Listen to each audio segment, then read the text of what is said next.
Hola, buenas tardes. Buenas tardes, doctora.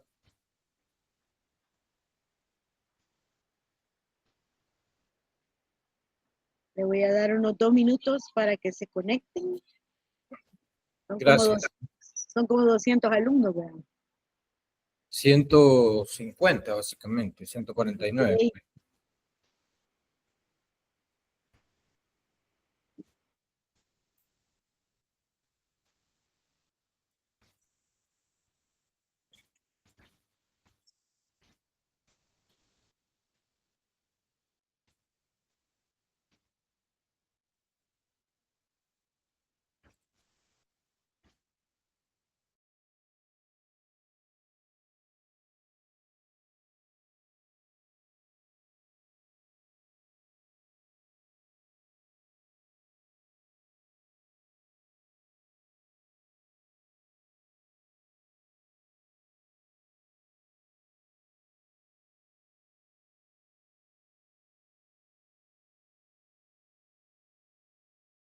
A los presentes voy a empezar con el tema.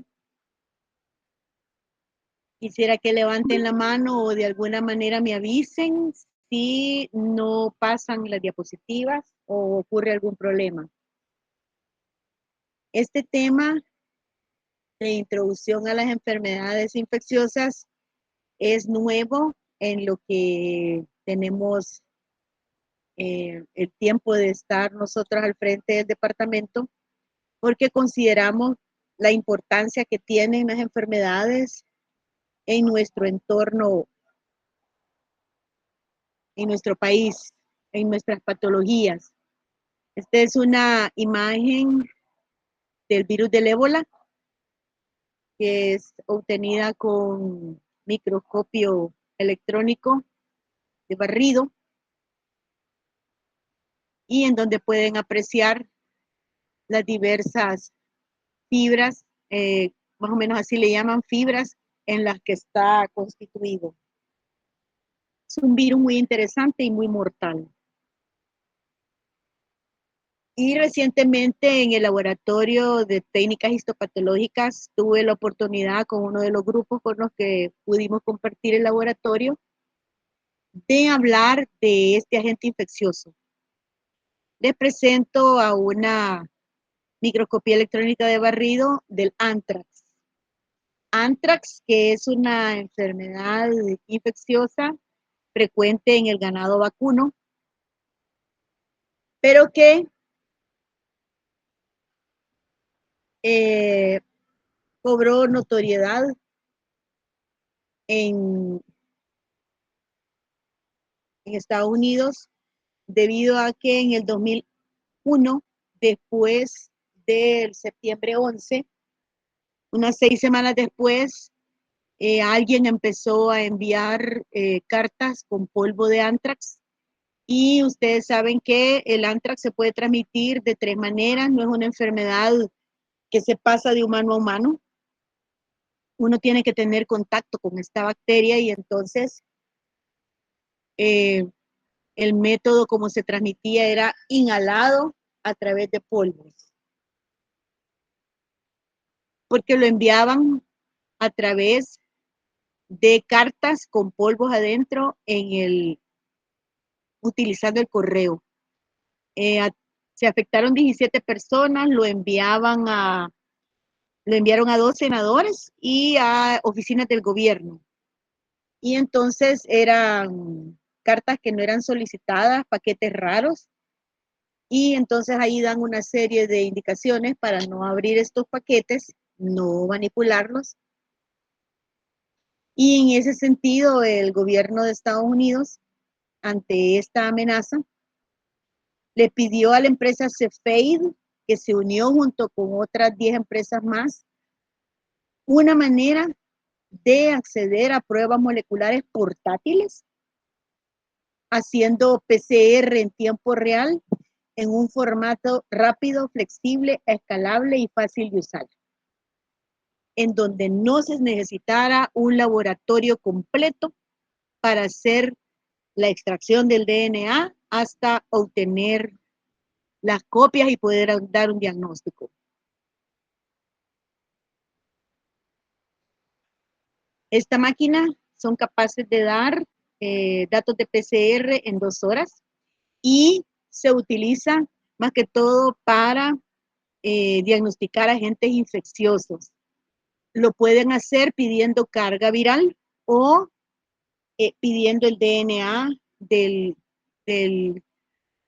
microorganismo que quieren detectar.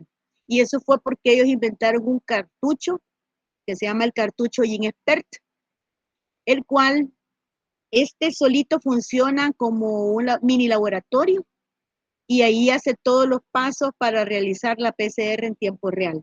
Liberación del ADN, combinación con los reactivos, amplificación y la detección a través de fluorescencia liberada por sondas específicas. En el 2011, esta cajita pasó de ser una caja que primero empezaron ellos detectando anthrax, hasta ahora hay modelos enormes que detectan 20 a 30 microorganismos. Aquí en El Salvador yo tuve la oportunidad de tener uno en el laboratorio, de la prueba es cara y tiene un alto porcentaje de sensibilidad y de especificidad. Y la OMS la aceptó para detectar muchas enfermedades, incluyendo las de transmisión sexual, virus, papiloma humano, VIH, hepatitis, ébola y, por supuesto, COVID-19.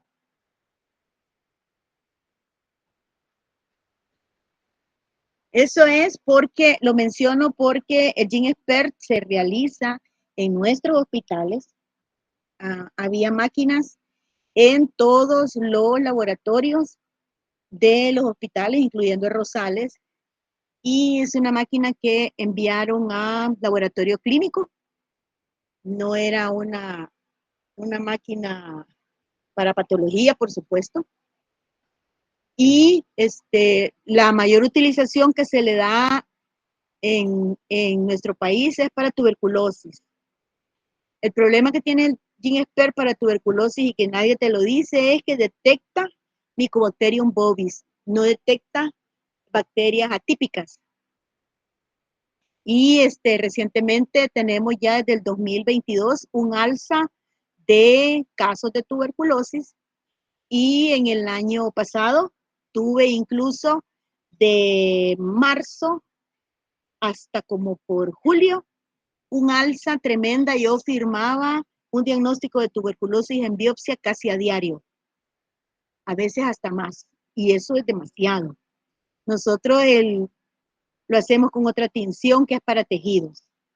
Entonces, el problema del GenExpert para tuberculosis, como detecta solo una variedad, si es positivo, magnífico, tiene diagnóstico, pero si es negativo, no puedes evitar pensar en las bacterias atípicas. Y entonces ese es el problema que se le ve a esta técnica en particular. Y por eso era que se los mencionaba, porque es otra técnica que se puede usar en laboratorio para detectar microorganismos.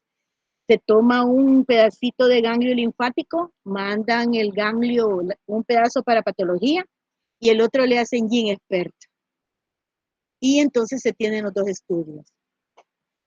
Bueno, ya entrando en el tema propio de la clase, los objetivos de la misma son más que todo revisar principios generales de la patogenia microbiana que no están en el libro, revisar cómo se producen las enfermedades, los microorganismos y los tipos de respuesta inflamatoria ante las infecciones. La mayoría de estas enfermedades son debidas a un microorganismo o a los productos tóxicos que aparecen tras la transmisión del agente.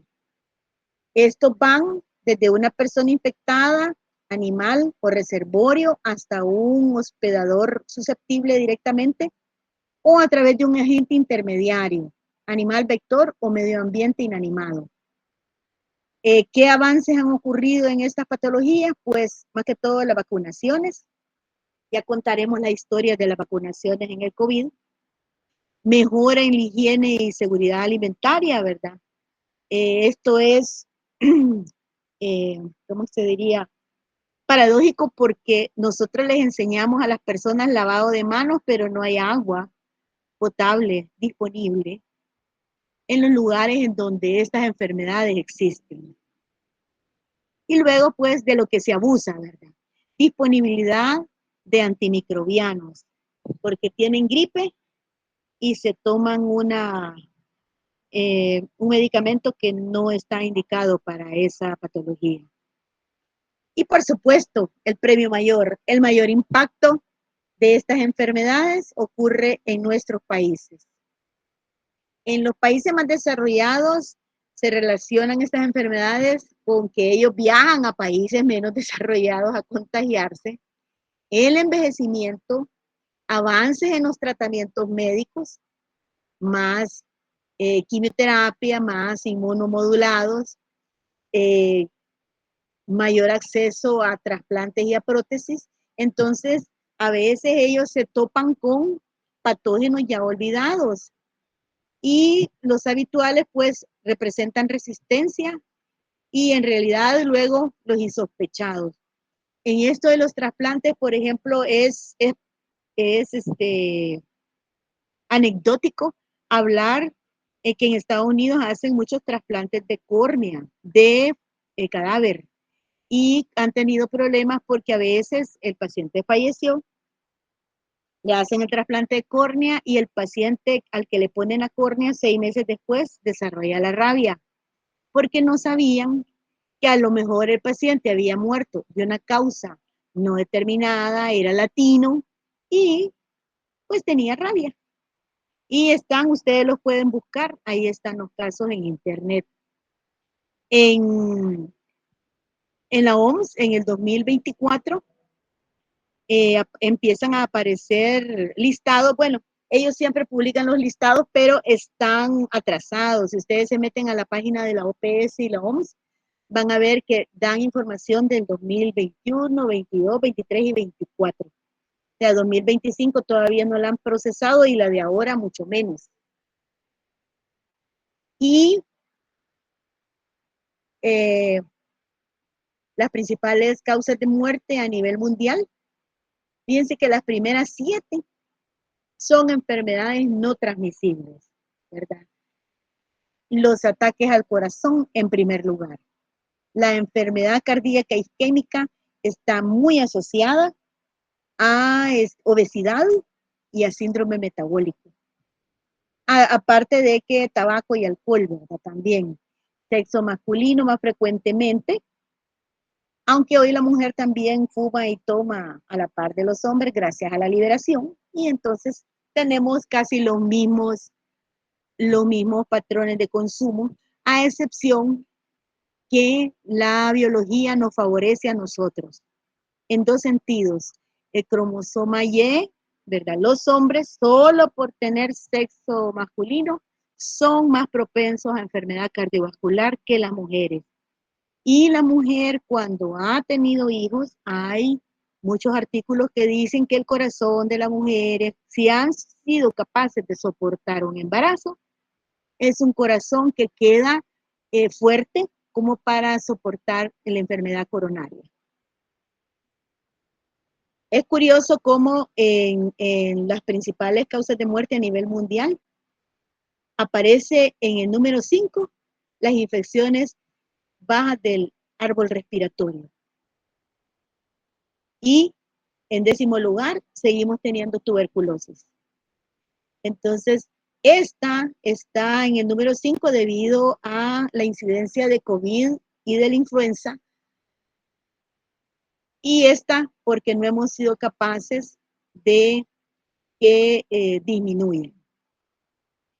Bien interesante también otra cosa, la mayoría de mujeres están muriendo de Alzheimer y otras demencias. La mujer es más proclive a tener Alzheimer. Luego, nos vamos a los países con bajos ingresos económicos. La causa de enfermedades infecciosas del árbol respiratorio, las neumonías, caen en el primer lugar. Cuarto lugar, todavía hay malaria. Aquí hubo un brote de malaria. Aquí estaba erradicada. Entonces, claro, el brote que vino de afuera. En sexto lugar, COVID-19. En séptimo lugar, enfermedades diarreicas. Ya no deberíamos de tener diarrea, pero hay. Y en octavo y en décimo lugar son enfermedades infecciosas. Como ustedes pueden ver, la enfermedad infecciosa está arraigada a los bajos ingresos económicos. Según el CDC de Atlanta, estos datos son de 2023 y son para Estados Unidos. Las enfermedades cardíacas están en primer lugar, en segundo lugar está el cáncer, en tercer lugar accidentes, en cuarto lugar accidente cerebrovascular, muy frecuente en mujeres, es una patología de mujeres, más frecuente que en hombres, pero se puede dar en hombres también.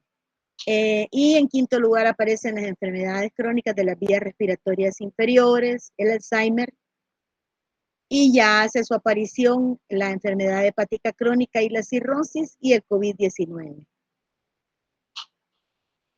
Con respecto a la cobertura en la vacunación, estos datos son del 2025.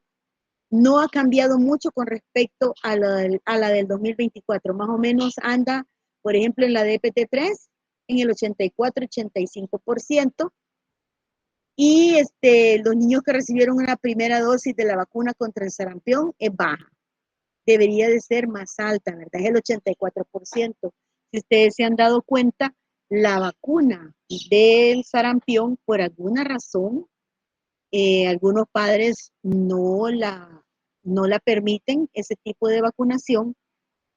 Y, por ejemplo, en México acaba de haber un brote que hubo más de 30 niños fallecidos. El sarampión es una enfermedad grave en los niños menores de 5 años y el grupo etario más sensible y con más alta mortalidad son los menores de 1 año, en especial los menores de 4 meses. Entonces esos niños de 6 meses, esos niños en el sexto mes, además de haber recibido seno materno, que la madre le pase anticuerpos, tiene que recibir su primera vacunación.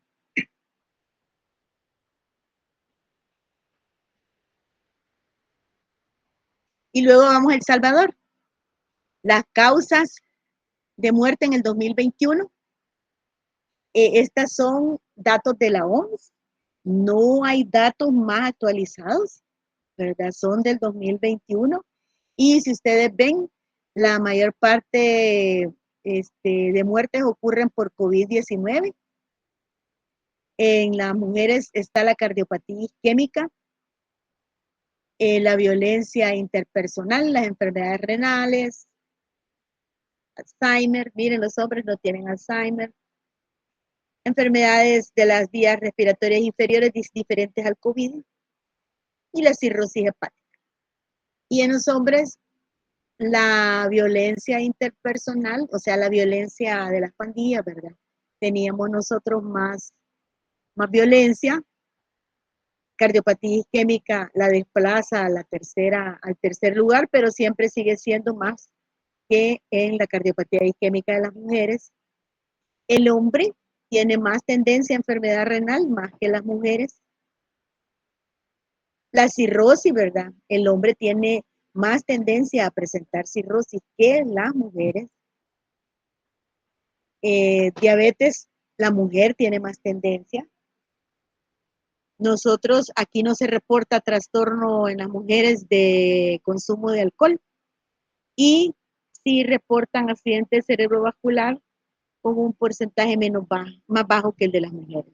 Entonces, son causas diferentes que reflejan aspectos más que todo culturales, de consumo y económico, ¿verdad? Porque si uno vive en un sitio donde hay muchas pandillas, pues la mayor probabilidad es de que a uno le pase algo.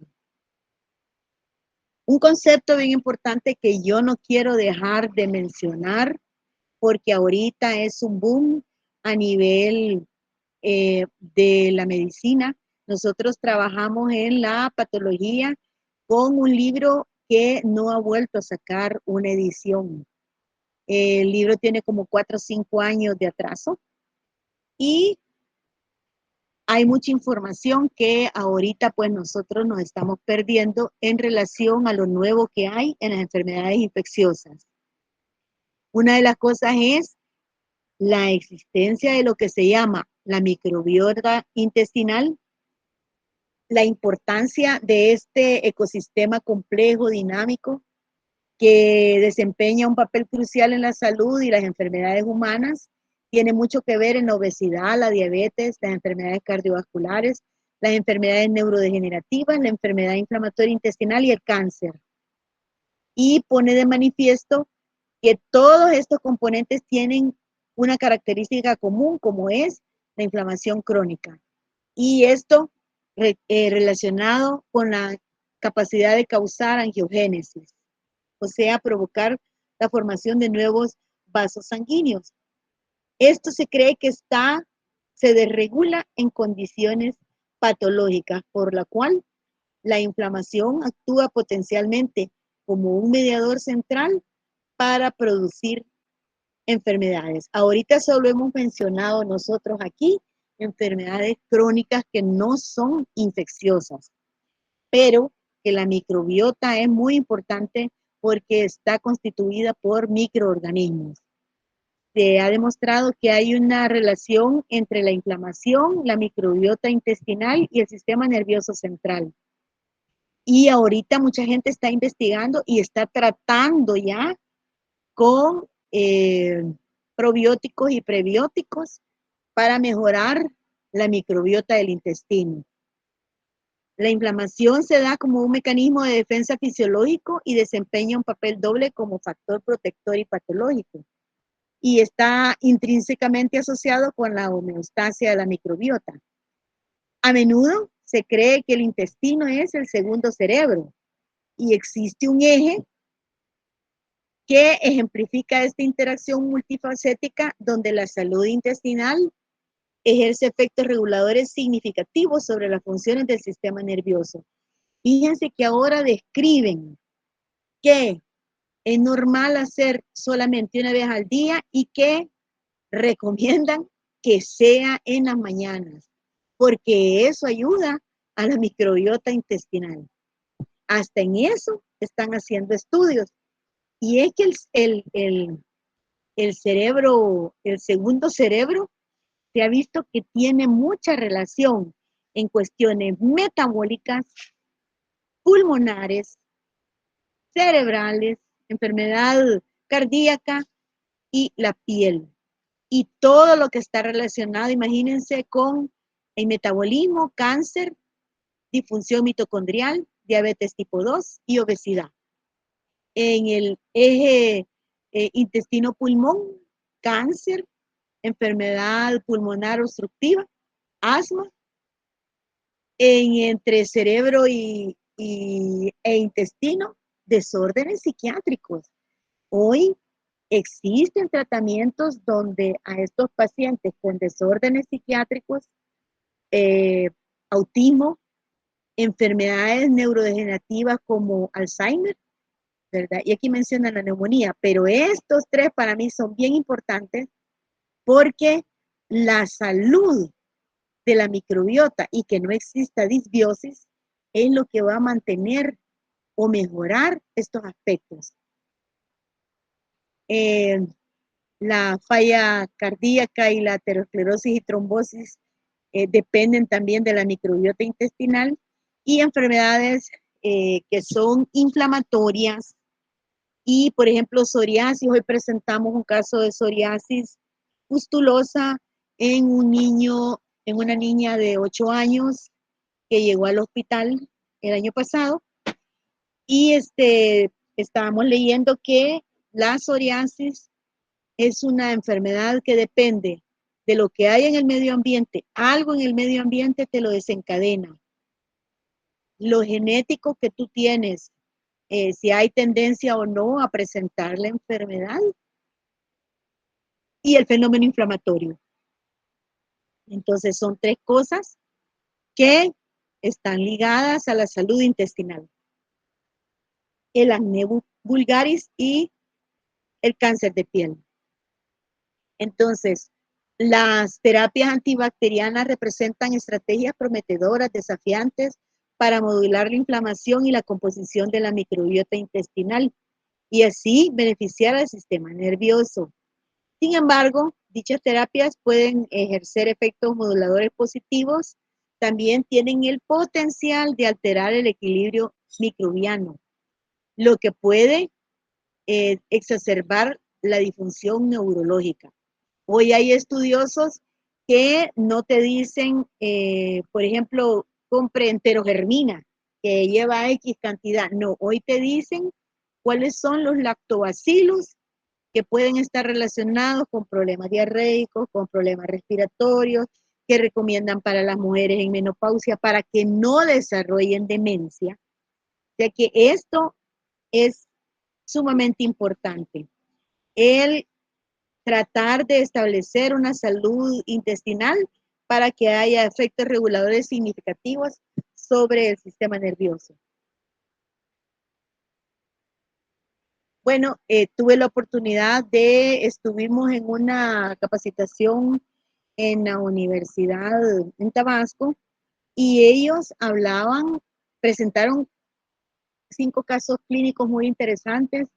Un paciente tenía un Gilles de la Tourette, un síndrome de Gilles de la Tourette, que había empeorado mucho en sus convulsiones porque tienen tics o prolalia, o sea, hablan vulgaridades o malas palabras, y convulsiones. Entonces el chico había mejorado un montón. No saben si era por el estrés de que estaba en la universidad. Y lo recogieron después de que tuvo una crisis convulsiva que le duró como 2 horas.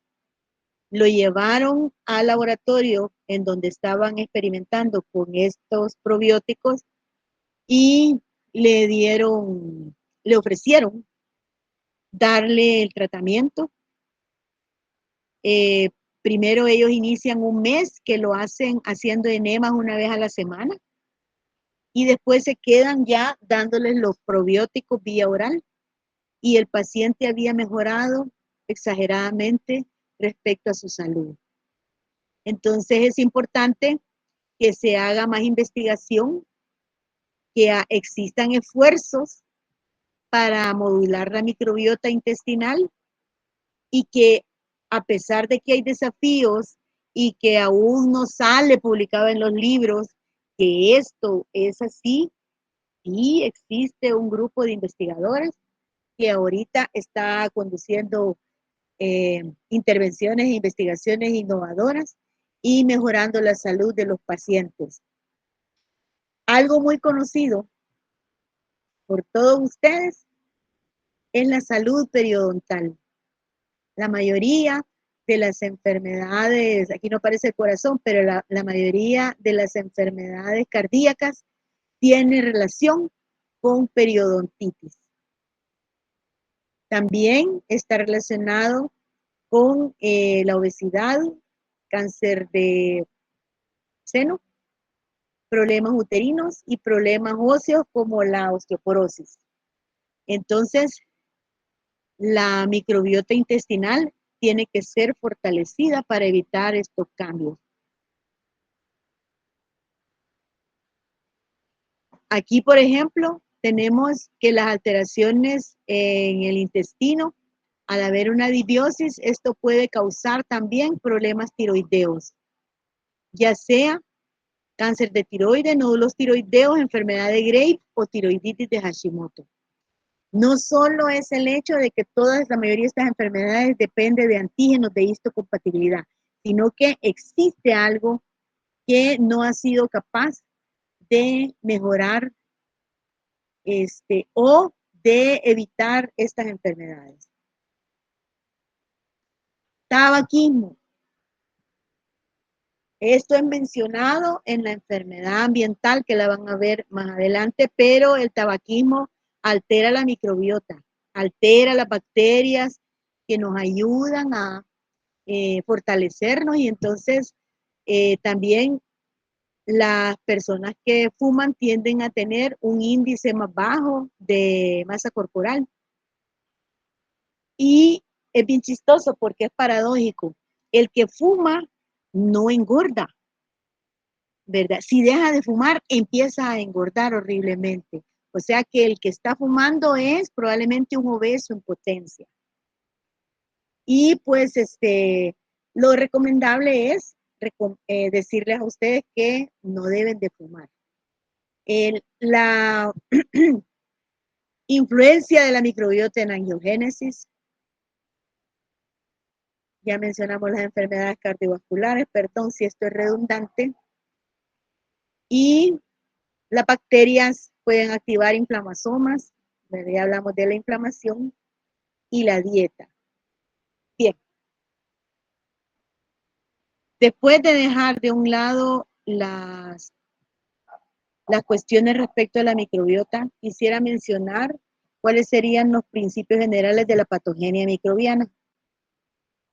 Porque las enfermedades en general siguen siendo un problema de salud pública, porque en los países desarrollados va a causar mortalidad en inmunosuprimidos, en enfermos debilitados y en ancianos.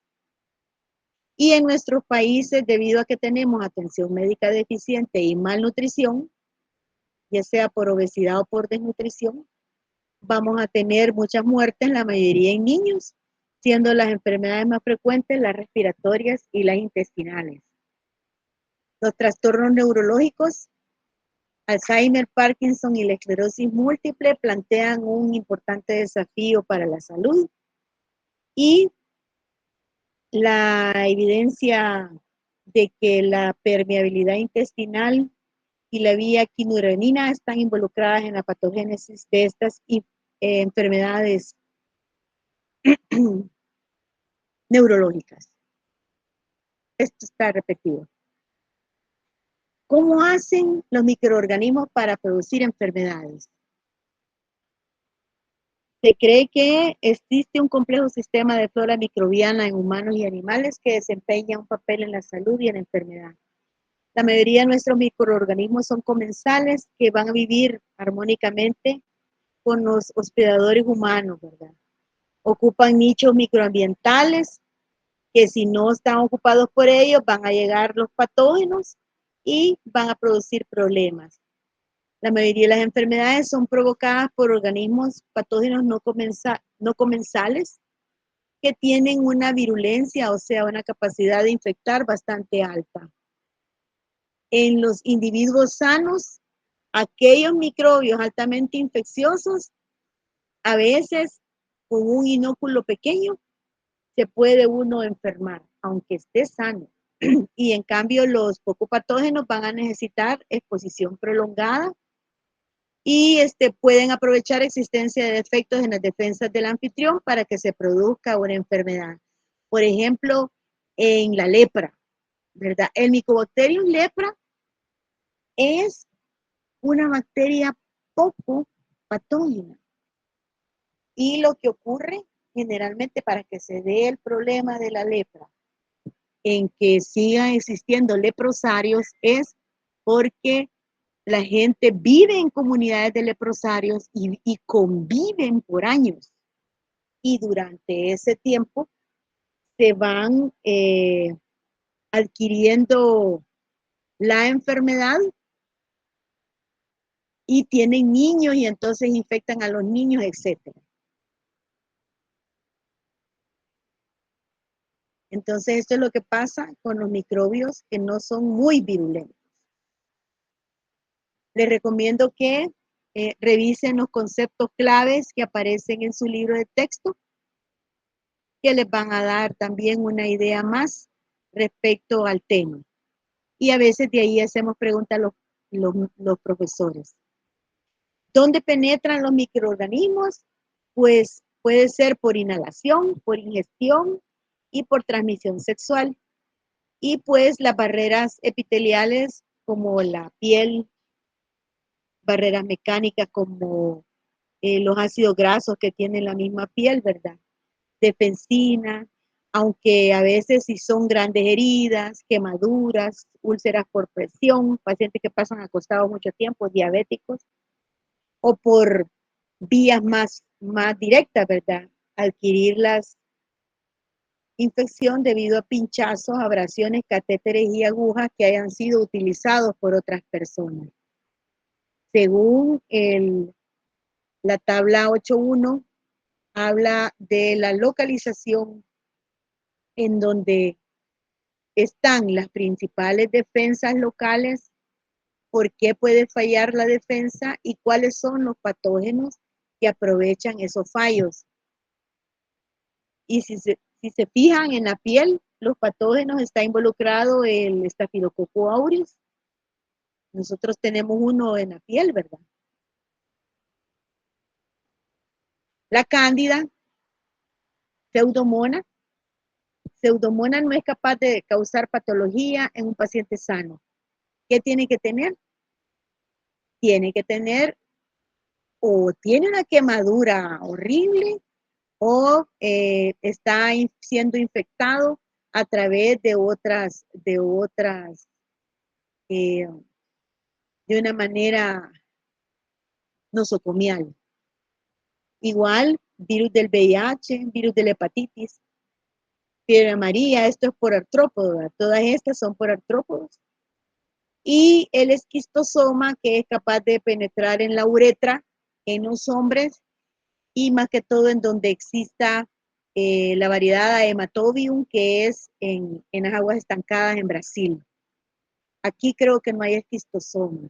Yo he visto un caso, pero era un paciente que precisamente había estado en Brasil. Y el esquistosoma, el problema es que causa un problema autoinmune y el paciente también puede adquirir cáncer de vejiga. O sea que es todo un problema.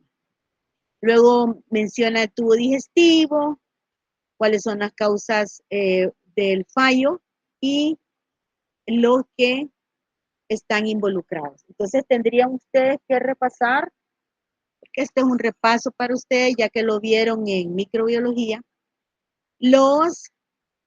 todos y cada uno de estos microorganismos. La mayoría de las infecciones cutáneas van a ser debidas a lesiones mecánicas del epidermis. La mayoría de los patógenos digestivos se transmiten a través de material fecal administrado en la boca, ¿verdad? O oral fecal, la transmisión. Las enzimas pancreáticas y las sales biliares, si entra un patógeno que es virus, lo pueden destruir. Pero en aquellos pacientes que ya los ancianos, por ejemplo, o los niños que tienen inmadurez de sus enzimas pancreáticas y que ya no son muy efectivas sus sales biliares, eso sí pueden pasar los virus y entonces adquirir enfermedades virales. También las infecciones digestivas se pueden producir cuando las defensas locales se debilitan por un patógeno o cuando la misma flora normal que tenemos nosotros puede provocar una enfermedad. Los norovirus, les voy a decir lo que les dije a mis alumnos el día de ayer, que cuando yo escribo esto en otras letras, con otros colores, porque probablemente son preguntas para examen, ¿verdad? Los norovirus son virus sin cubierta que no se inactivan por los ácidos, ni la bilis ni las enzimas pancreáticas. Se propagan con facilidad en los lugares donde hay mucha gente, donde, por ejemplo, hay una kermés y están dándole comida a medio mundo, ¿verdad? O, por ejemplo, en los cruceros que aquí menciono. Es bien interesante saber que los casos de COVID-19, por ejemplo, miren, nosotros 3 millones de muertos en Centroamérica por COVID-19. Y Estados Unidos, perdón, no son muertos, son casos notificados, 97 millones de casos notificados. Esta diferencia lo que indica no es que nosotros teníamos menores casos, es que no tenemos la tecnología para hacerle examen a todo el mundo. A mí me dio COVID como 3 veces, nunca me hice un examen. Y la primera vez que me dio, tuve ferritina alta y ¿qué más? Y dímero D se me elevó también. Yo era candidata a trombosis. Me tuve que anticoagular. Las enfermedades digestivas. Los patógenos en general pueden desencadenar estas enfermedades porque producen toxinas. El estafilococo aureus elabora una exotoxina muy fuerte, ¿verdad? Puede ser por colonización bacteriana, como la que hace el vibrio cólera y la Escherichia coli, y por adhesión e invasión de las mucosas, Campylobacter jejuni, entamebisto lítica. Ellos infiltran mucosa y su mucosa, causando úlceras, inflamación y hemorragia. Los enteropatógenos desencadenan enfermedades sintomáticas, ya sea porque tienen adhesión y proliferación local. Aquí están ejemplos, vibrio cólera y Escherichia coli. Adhesión e invasión a mucosa, Shigella, salmonella, estos son muy frecuentes en niños. Y por usar fraudulentamente las vías de captación de antígeno del anfitrión. Entran al tejido linfoide asociado a mucosas, que está en el apéndice, que está en el ilion, que está en el duodeno. Y en la presencia de estas células epiteliales especializadas o células M captan y transfieren los antígenos hacia los tejidos linfoides subyacentes. Esta es una vía muy utilizada por los poliovirus para provocar infección. Esta vía es bien importante para la poliomielitis. Los que afectan el sistema respiratorio, ¿verdad? Partículas de polvo o aerosoles. El COVID nos enseñó mucho. Las que llegan hasta las vías respiratorias bajas es porque miden menos de 5 milímetros y entre ellas está el COVID. Los virus de la gripe van a tener proteínas de cubierta denominadas hemaglutininas que se unen al ácido de la saliva, ácido ciálico, y esa unión hace endocitosis por la célula del anfitrión, el virus penetra y se da la replicación. O, por ejemplo, Mycoplasma pneumoniae y Bordetella pertussis liberan toxinas que facilitan el establecimiento de una infección al provocar anomalías de la movilidad ciliar. Yo escuché una noticia recientemente que hay casos de tosferina. Obviamente, incluso hay de Mycoplasma pneumoniae. No tenemos tecnología para diagnosticar la infección por Mycoplasma pneumoniae. ¿Cómo la he diagnosticado yo?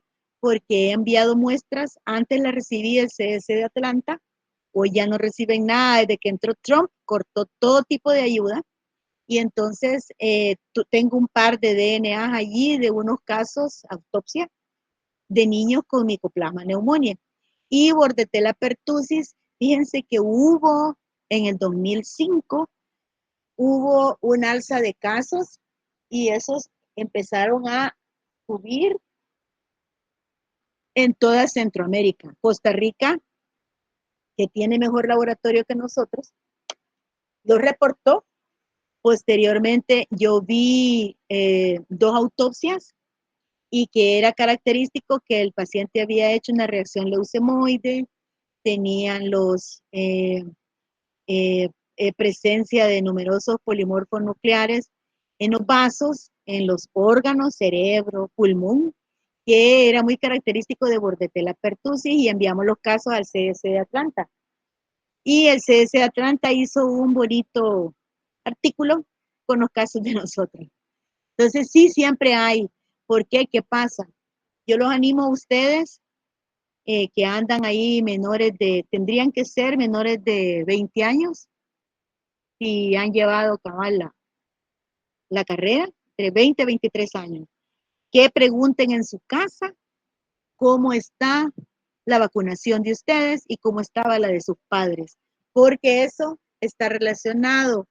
Lo que se vio en los casos del 2005 y lo que se ve en estos casos de ahora es que los padres son adolescentes y no están vacunados. Entonces la mamá, aunque dé seno materno, no transmite eh, defensas al niño y los niños mueren antes de los 6 meses de edad porque son patologías que son muy, muy mortales en pacientes pediátricos menores de 6 meses. La tuberculosis. Esta se va hasta los alvéolos y convive en el interior de los fagolisosomas de los macrófagos. Hay microorganismos que producen enfermedades cuando las defensas locales o sistémicas se encuentran alteradas, ¿verdad? Cuando ha habido un aclaramiento mucociliar alterado en la gripe, cuando el paciente ha sido ventilado mecánicamente, si consume tabaco, si tiene fibrosis quística o si tiene inmunodeficiencia sistémica. Es así como a veces aparece neumocistis girovesi en pacientes con SIDA y aspergilosis en pacientes neutropénicos. Este año yo vi 2 casos de niños de menores de 6 meses que tenían tuberculosis y aspergilosis. ¿Y qué era lo que tenían? Tenían un tipo raro de enfermedad en sus polimorfos nucleares. Era una inmunodeficiencia. Y no creo que los compañeros de infectología lograron investigar de qué se trataba porque murieron rápidamente, estuvieron en UCI y las biopsias estaban llenas, tenían tuberculosis y tenían aspergilosis, los dos. De transmisión vertical, madre-feto. Mecanismo frecuente de contacto. Puede ser placentario, durante el parto y en la leche materna. Y aquí están los casos, ¿verdad? Placentario fetal, cualquier infección de la madre es lo peor en el primer trimestre, como en la rubiola, ¿verdad?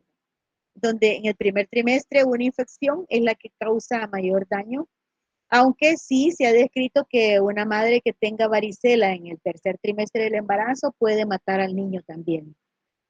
Durante el parto hay muchas bacterias, por eso hoy siempre se ha usado una solución que se le pone en los ojos a los niños para protegerlos de la gonorrea y de la clamidia. Y lo que ocurre es que en la mujer la gonorrea es asintomática. La señora puede tener la bacteria, la Neisseria, y no dar síntomas. Entonces, todo niño que nace se les pone su tratamiento en los ojos para evitar estas 2 patologías. Y en la leche materna, citomegalovirus, VIH y virus de la hepatitis C.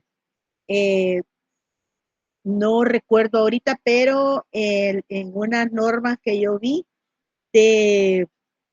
relacionadas al VIH, si la madre estaba tomando medicamentos retrovirales, no le recomendaban dar seno materno. Y tampoco le recomendaban dar seno materno porque el VIH se puede transmitir por la leche. Entonces es doble problema. Diseminación. Hay microorganismos que ahí se quedan. Le metieron una cuchillada o usted se metió un clavo y ahí se le hace la infección.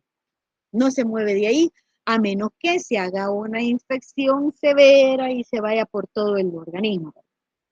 Otros son capaces de invadir los tejidos y se desplazan a los lugares más distantes, ya sea por vasos, sangre o los nervios, como en la rabia. Y la mayoría de los patógenos se transmiten de persona a persona a través de las vías respiratorias, fecal oral y la sexual. La vía más común y eficaz para los virus es el torrente circulatorio. Poliovirus y hepatitis B viajan en el plasma, herpes y VIH, ya saben ustedes que atacan a los leucocitos. Y la rabia es en los nervios, en los axones. La vía respiratoria es utilizada por los virus y bacterias. Los patógenos entéricos, la vía fecal oral, el agua y los alimentos. Y los de transmisión sexual requiere un prolongado contacto íntimo entre las mucosas.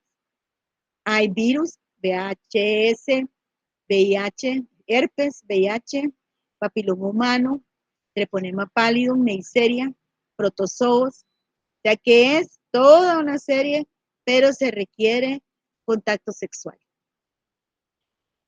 Hay figuras en donde se ven las vías de entrada y diseminación de los microbios para que las repasen y los conceptos claves, cómo provocan las enfermedades, los microorganismos y los mecanismos utilizados por los patógenos víricos y bacterianos para eludir la enfermedad innata.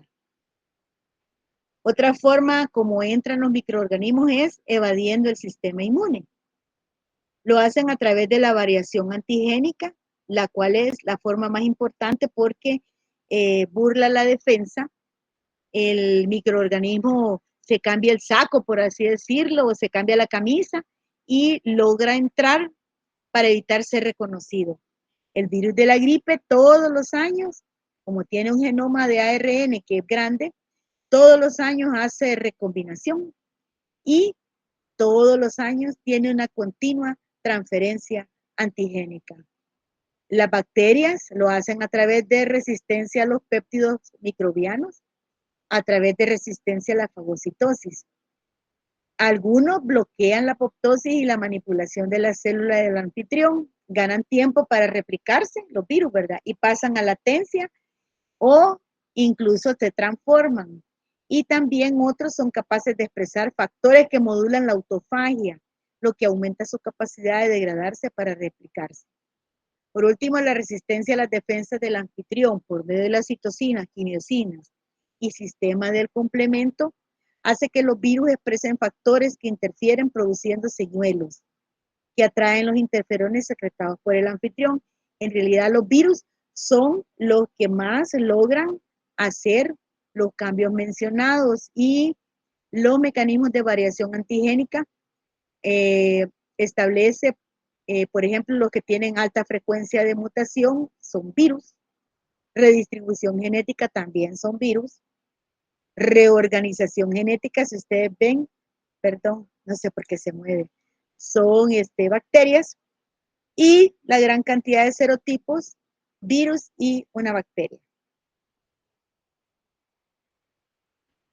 El camuflaje ante reconocimiento, los linfocitos T, CD4 y CD8, hacen que los virus eludan el sistema inmunitario del anfitrión. Los ADN se van a unir a las proteínas de clase 1 del complejo de histocompatibilidad, el complejo mayor de histocompatibilidad, con lo que impiden la presentación de péptidos a los linfocitos TCD8. Y luego la regulación a la baja de las moléculas de este complejo podría convertirlos en diana de las células natural killer. Pero, por ejemplo, los virus del herpes pueden inducir degradación de las moléculas, con lo que también impiden la presentación de antígenos a los colaboradores CD4, ya que ellos se camuflajean de modo que engañan a los linfocitos T, CD4 y CD8 para que actúen las defensas como la presentación de péptidos y la acción de las células natural killer. Utilizan mecanismos inmunoreguladores, disminuyen las respuestas de los linfocitos T, por eso son enfermedades que bajan la inmunidad, ¿verdad? Provocan agotamiento, lo hacen el VIH, el virus de la hepatitis B y la C.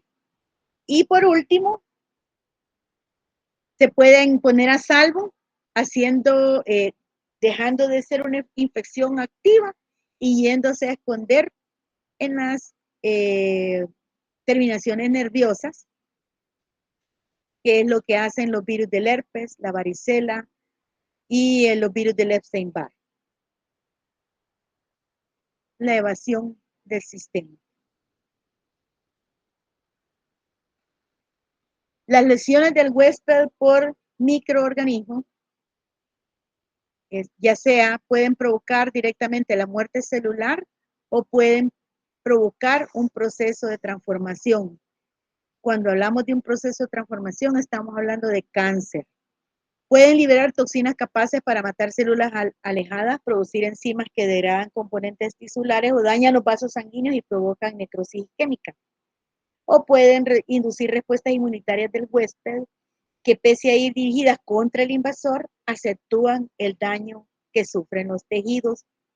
Y entonces estos mecanismos, más que todo, son utilizados por los virus que penetran, eliminan la cubierta, se replican y hacen su síntesis de proteínas víricas dentro de la célula, y estas proteínas son las que van a hacer que se dé todas las acciones que hemos mencionado, e incluso la formación de inclusiones víricas. Estas inclusiones se llama el efecto citopático viral, el cual es característico de algunos virus, pero ya no es patognomónico. Creo que el único patognomónico que está quedando es el del citomegalovirus.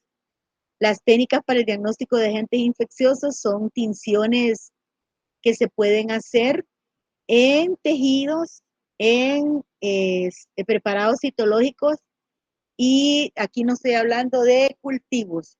Los cultivos, como ustedes ven, todos los microorganismos son sensibles de cultivos, pero por ejemplo, yo quiero cultivar un virus, lo voy a hacer en el 10% de los casos. En cambio, quiero usar una sonda de DNA, lo voy a ver en el 100% de los casos. O sea que tienen más sensibilidad y especificidad los procesos o procedimientos de diagnóstico molecular. Esto ya les hablé de cómo nació, pero las pruebas rápidas moleculares, y esta se refiere a la de amplificación de ácidos nucleicos, la PCR tradicional, la mediada por transcripción, y por ejemplo, 80% de las encefalitis por herpes en Estados Unidos son diagnosticadas por esta vía. Pero ellos siempre hacen, me contaba un compañero que trabaja allá, que ellos toman el líquido cefalorraquídeo, mandan el PCR y siempre hacen cultivo. Y siempre ven que la capacidad de diagnosticarlo por cultivo es bien baja. Algo bien importante que no hacemos en el país y que hay que hacerlo es la determinación de la carga viral. No se hace porque es caro. Yo me acuerdo que antes VIH lo hacía, pero el programa ha perdido mucho. Los medicamentos son caros y entonces o compran medicamentos o determinan carga viral. La verdad que hay que hacer las dos cosas, porque en un paciente que está siendo sometido a medicamentos contra un virus, si la carga viral es alta, te está diciendo que ese paciente no se está tomando los medicamentos o que tiene una condición que le está impidiendo que el medicamento haga su efecto.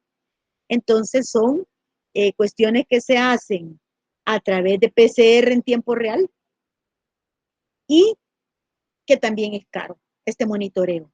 Por último, la secuenciación. La Universidad de El Salvador tiene un secuenciador, ¿verdad? Pero también es un procedimiento. Los kits son carísimos para cualquier cosa que quieran montar. ¿Cuáles son las respuestas inflamatorias que dan las infecciones, verdad? Pues está la infección supurada, la inflamación granulomatosa, el efecto citopático viral o citoproliferativo, la necrosis, la inflamación crónica o pacientes que no tienen ningún tipo de reacción. Por ejemplo, pacientes que claramente tienen una infección por micobacterias y no levantan por ejemplo, la prueba de Mantoux, no levantan la medición que tienen que tener del nódulo que se forma después de aplicarlo. Esto es algo histórico, se lo voy a pasar rápido. Que en el 80 hubo una evaluación internacional sobre la situación de vacunas e inmunizaciones en El Salvador, y entonces empezaron a ver cuáles eran las enfermedades que se prevenían, ¿verdad? Polio, difteria, tétanos, tosferina, sarampión, rubiola, parotiditis, hepatitis B, hemófilos influenza de tipo B, influenza rotavirus y una forma clínica severa de meningitis tuberculosa en menores de 1 año. Y se vio que Yo en el 96, antes de irme a mi posgrado, creo que yo vi una autopsia y dije que era sarampión y se armó un gran relajo, ¿no? Un gran problema en el hospital porque sí era sarampión. Luego este grupo técnico asesor evaluó a todas las naciones, ¿verdad? Y dio recomendaciones. Ya en el 97 yo estaba haciendo mi posgrado, entonces Costa Rica inmediatamente en el 98 ya había tomado todas las recomendaciones, Honduras y Nicaragua en el 99, nosotros hasta en el 2002 y Guatemala en el 2005. Y es así como se obtuvo el esquema de vacunación que ahora se menciona. La región de las Américas fue de las primeras en erradicar la viruela en 1971 y en eliminar la polio en 1991. Saben que yo fui niño vacunado contra la viruela, hacían variolización, creo que yo estaba en segundo grado, y nos ponían en fila y hacían unos pinchoncitos y eh, yo soy bien enérgica, yo tenía compañeros que casi se les cayó el brazo, se les hacía una úlcera verdosa, horrorosa, y como bula primero y luego la úlcera, y a mí me salió bien pequeña. Pero sí, yo me acuerdo que me vacunaron contra la viruela, 1900 ayer. En el 71 no recuerdo cuántos años tenía, pero bueno. Y también cuando estaba en tercer grado, tenía 9 años, me pusieron vacuna de la polio. Nos dieron a todos los de tercer grado.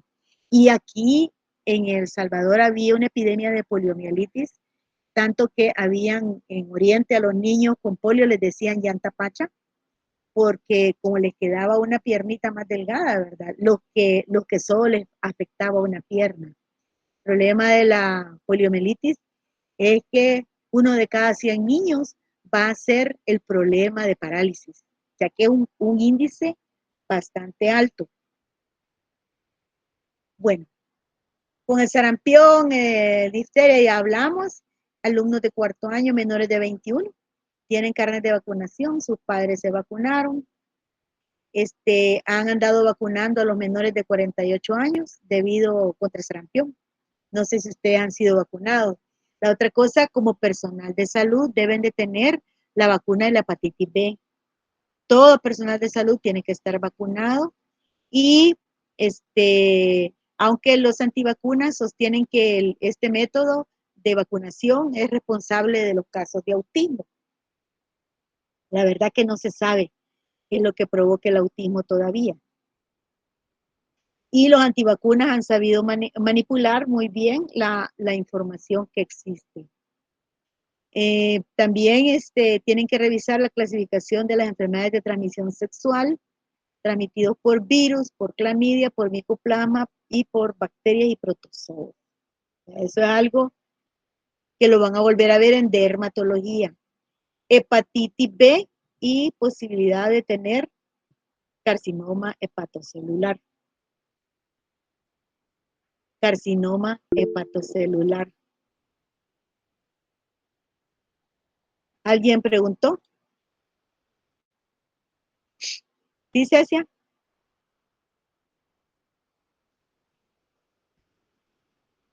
¿Levantaste la mano o fue un error? Bueno, es una biopsia y fue un tumorcito que enviaron por carcinoma hepatocelular, medía casi 40 centímetros. Esto fue en el 2012, familiar de médico. Y esta es una biopsia en donde el paciente tiene cirrosis y carcinoma hepatocelular de 2024. Estas se las traigo porque es tejido linfoide asociado a mucosas. Cuando da tifoidea, esto que ven aquí ustedes es una placa de Peyer hipertrófica. Aquí está la otra. Y a la tercera semana de enfermedad, esto es lo que se ulcera y se perfora. ¿Verdad? Y por eso el paciente puede, a la tercera semana de la tifoidea es que se dan complicaciones. Un papiloma laringio. Hay pacientes que la madre no dice que tiene condilomatosis o virus del papiloma humano, le dan al niño vía vaginal, traga secreciones contaminadas y hace diversos grados de papilomas laringeos. Aquí tenemos, este es un paciente que a los 17 años hizo carcinoma, ¿verdad? Este es uno de los casos, tuve dos casos, uno en el 2019 y creo que el otro en el 2022, que tenían ambos un carcinoma epidermoide originado en papilomatosis laringea. Este es otro caso que casi no hemos hablado de eso, de un niño que le hicieron un procedimiento de que le retiraron un tumor del maxilar y regresó así, ¿verdad? El cirujano lo volvió a operar y lo que tenía era que había hecho ciclo de los y estaba lleno. Aquí hay un intestino de una verme. Hay huevos y este es involucro. Aquí hay osteomielitis, o sea que esto es parte, aquí hay músculo, esto es parte de parásitos que yo creo que hicieron ciclo de los, se le metieron allí, las defensas actuaron y causaron, por supuesto, osteomielitis con el material abscedado. Increíble. Abscesos hepáticos bacterianos son múltiples. Ven ustedes todos estos hoyitos, desgraciadamente, cuando estaba fresco tenía pus, pero ahorita ya no se mira. Y amibiano, generalmente los abscesos hepáticos amibianos son únicos. Es Historia de la Medicina, 2012, tuberculosis. Esto es un corazón con concretio cordis. Tiene una pericarditis constrictiva. Este paciente debe haber tenido frote pericárdico. Y será duro. Y este es uno de los fragmentos de pulmón que andan por ahí para los laboratorios. Es un caso del Bloom. Este otro caso que ustedes ven, un paciente, se lo pongo yo a los patólogos y nunca saben, ¿verdad? Este pulmón, el paciente está de espaldas, pulmón derecho, pulmón izquierdo. Vean qué interesante dónde corre la aorta descendente, está del lado derecho, sobre el bronquio derecho. ¿Qué tiene el paciente? Tenía una dextrocardia y una tuberculosis.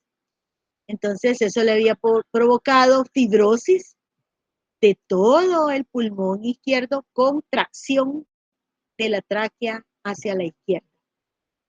En un caso de una dextrocardia con cardiopatía congénita. Y esta es otra autopsia. Esta está publicada no me acuerdo en qué revista Patología Latinoamericana. Es una autopsia de una niña de 4 años de edad, que la mamá tenía 14 hijos, la niña era la más chiquita, no sabía esquema de vacunación, los del ministerio decían que estaban vacunadas, no estaba vacunada, no estaba vacunada. Vean esta cardiomegalia.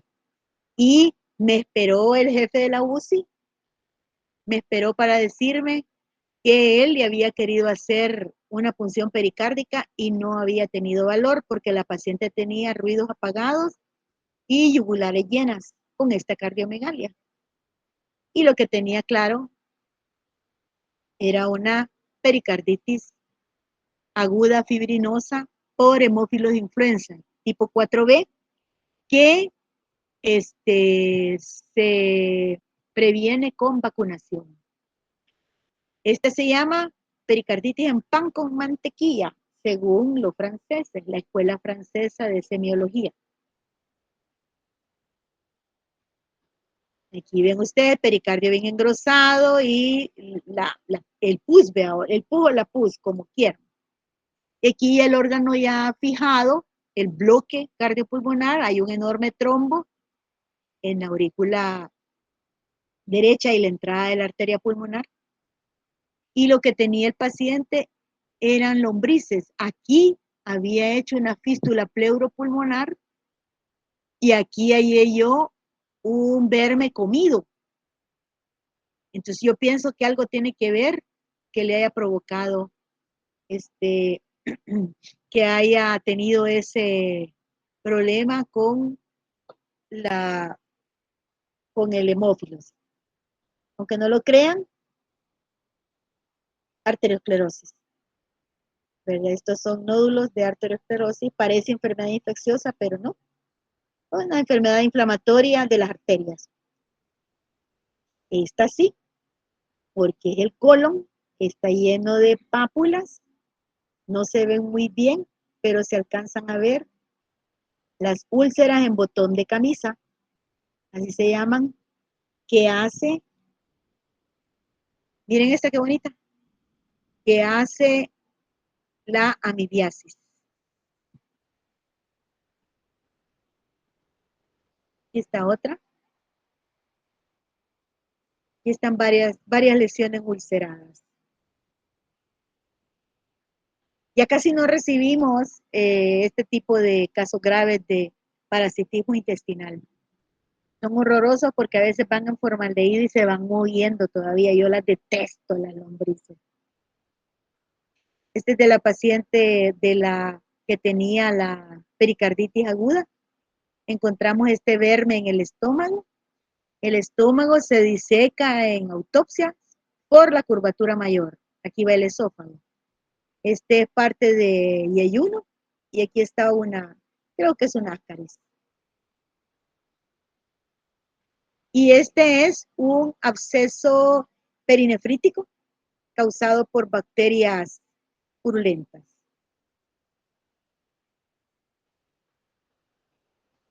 Muchas gracias. Si no hay preguntas, les voy a subir ¿cómo se llama? El guión de la clase. Les agradezco su paciencia y tengan buenas tardes. Feliz fin de semana. Muchas gracias, doctora. Gracias, doctora. Gracias, Gracias, doctora. Nos vemos, Camila. Yo, Ligia.